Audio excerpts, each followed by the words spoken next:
kararo ta wori woi deso da kara ge don boy na no men koi soi dawa nga em doi roi boy be nga em kan roi soi snai wa em doi roi roi no da kak tin chnong mai sap ka slam roi oh say dawa ka biang be dawa ka biang be dawa ka biang be ayo ayo dawa ka biang be dawa ka biang be dawa ka biang be bon ka chakr dawa ka biang be dawa ka biang be dawa ka biang be kamayo ayo dawa ka biang be dawa ka biang be dawa ka biang be oh salio ong chin cha dawa nga biang be ong soi si dawa nga biang be le kum nom no dawa nga biang be phi be yang ha phi do yo min be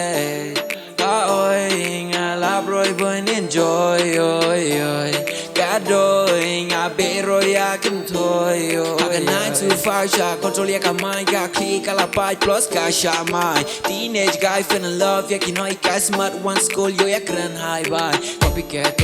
bon saki copycat stay original why you long copycat don't trust a later I know ka be the real producer Biang Jen Jackie one rising climb oh yeah I keep that not trăng vàng and climb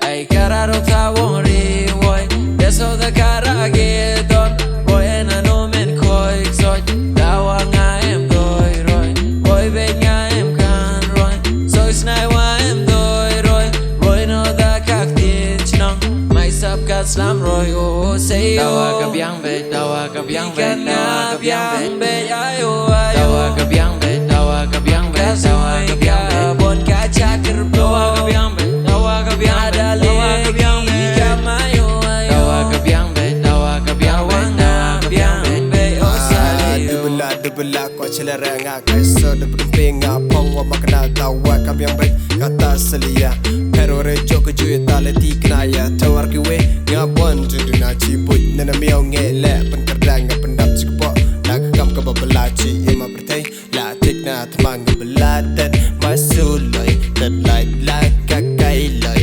hayas nga biang rai chong hanga bat ha poi agi kam ki biang bai dat lai la ka ker ai ki kam ki biang bai dat lai la ka ker oh say oh pi kan nga biang be ayo ayo man ka soi ka bon ka chakr blo nga dalegi kamayo ayo